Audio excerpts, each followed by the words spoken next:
Today we're going to talk about what you need to do to hook up a LS series transmission to a non-LS series a LS series motor to a non-LS series transmission.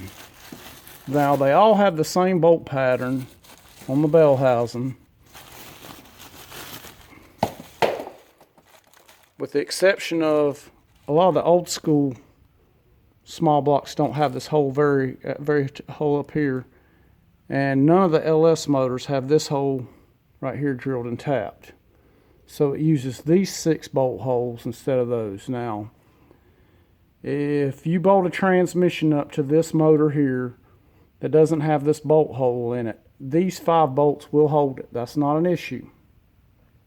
The difference is the distance from the crankshaft to the front of the transmission. It's different on these motors than it was the old school small blocks and big blocks. So you have to make arrangements to fix that alignment problem or that space. The 4L60s, 4L65, 4L70s, those that came behind the LS motor will bolt right to this engine.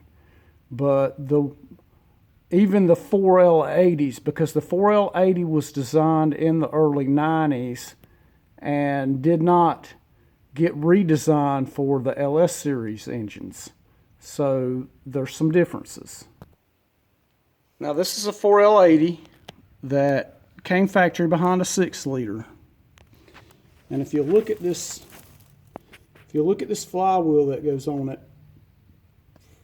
it has a spacer welded onto the flywheel, or flex plate if you want to be accurate, that accurately spaces the torque converter where it needs to be.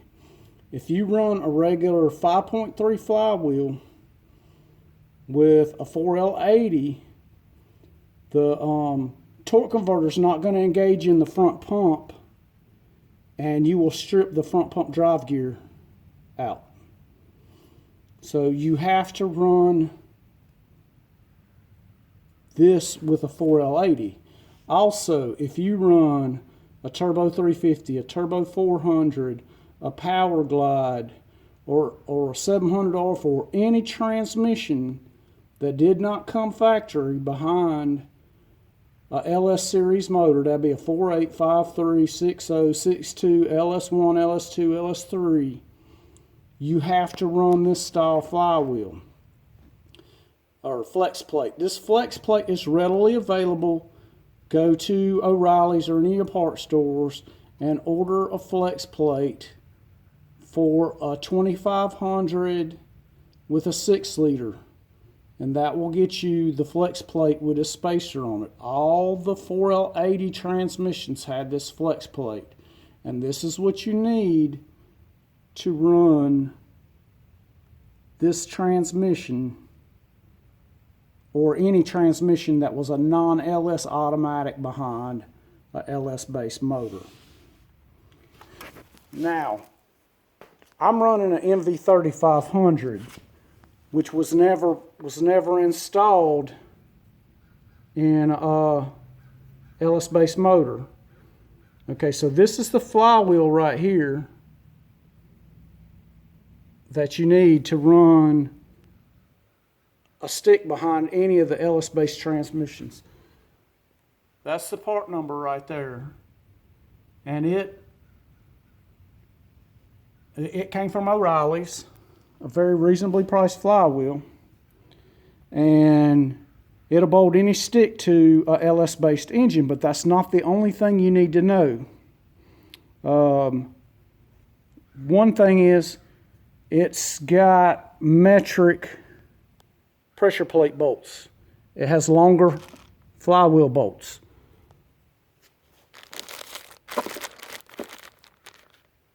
That's the flywheel bolt number right there. That is the pressure plate number right there.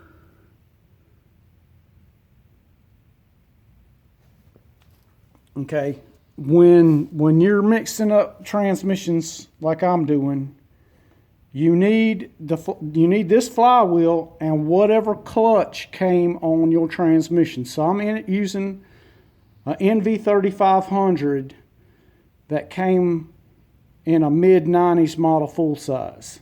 So I got that clutch set. Now, the bolt holes on the pressure plate line up perfect with the bolt holes in the flywheel. But the problem is that because the bolts are metric in the flywheel, you have to open up the pressure plate bolts to the flywheel size bolt. Or the pressure plate bolt. That's a flywheel bolt. This is the pressure plate bolt. So you have to open the holes up to this metric bolt right here. And once you open that hole up, that pressure plate will work fine and everything will work like it's supposed to. The LS bolts, the LS flywheel, which is a 2003 to 2006 or something, 4.8 with a 5-speed. Okay, now there is one more thing that you need to know to work this all out.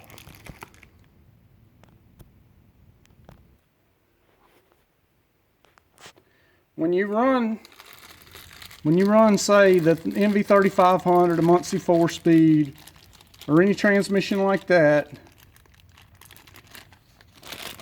you're going to need this specific pilot bearing. And the reason why is that distance I was telling you about. This bearing right here, it's the right size for your input shaft in the inside, and then it fits in the outside here, and to this recess right here. Now if you're running, say like in my 67 C10, I've got the Muncie 5-speed that came originally in a 06 Silverado, and that pilot bearing, that pilot bearing won't work. You need to use the standard pilot bearing that it fits down in this recess right here. It goes all the way in that hole. It goes all the way down and bottoms down here. That's the difference in the way the transmission bolts to the bell housing flange. So if you're running a non-LS transmission, you need to use the CT 1082, and it goes in the outside edge right here. If you run the transmissions that are supposed to be behind the LS, you use a smaller bearing that goes in the very far recess. Ask me how I found this out. I had that 3500 bolted up to an LS transmission and it worked fine, and then I switched to the newer style and the Muncie, and it would not bolt all the way up. And so that's how I found that out. I had to take this style bearing out and put the smaller size bearing in. So these are small details that you need to know if you're going to be swapping transmissions around on these engines. One other modification you'll need to make when you're doing this swap is this LS based flywheel has these dowel pins that help hold the pressure plate up while you're lining it up. It's just for service work, which it helps when it's because you're holding the clutch and flywheel assembly up on a vertical plane. Well, the pressure plate doesn't have the corresponding holes for those pins. So what you'll do is you'll take a pair of vice grips and you'll pull the pins out. The other pin was right here. I've already pulled it out. So you'll have to make that modification so your clutch will fit on the flywheel. So you pull these pins, you get the pressure plate for your application, whatever it is, which this clutch right here will fit any 10 spline transmission. So a 10 spline Muncie, a SM465 Granite Gear 4-speed, the MV3500 that I'm running, a MV4500, or the any 10 spline input shaft will take this clutch and pressure plate. And you also have to open these pressure plate bolt holes up to allow the pressure plate bolts for the LS motor to go through. See, that hole was already opened up, but this hole is not. Most of them aren't. So all you got to do, there's I think 3 of them it looks like on this particular pressure plate. Yeah, there's 3 on this particular pressure plate. It's already the right size. So you'll just have to open up 3 of the bolt holes, which generally I've noticed that you have to open up all 6 of them, but for some reason this particular pressure plate, 3 of them's already open, and you got to open 3 of them up. But these are small details that'll help you when you're trying to swap transmissions out. Remember, you need the CT1082, and that's this style pilot bearing. And this used to be a LS1 style pilot bearing, but every website I went to looking it up recently, it hasn't shown this particular bearing. But it's a CT1082 for the bearing. You've got your flywheel bolts. It's a 115 69956, and then you've got your pressure plate bolts, which is a 125 61465 on your pressure plate bolts. So those are your part numbers. And then this is actually the factory bolt that bolts the motor to the transmission. You guys that are buying engines without transmissions hooked to them, or you end up with an engine without transmission bolts. You can buy bolts from the hardware, but it'll have a bigger head. It'll have a 17 millimeter head instead of a 15 millimeter head. So. But that's exactly what you need to do these swaps with. And you guys that already watched my channel, stay tuned. We got more stuff coming up on this 46 Chevrolet. If you're new to my channel, I do a lot of LS swaps. This is a 67 T10 with a 6-liter in it, with a Muncie 5-speed.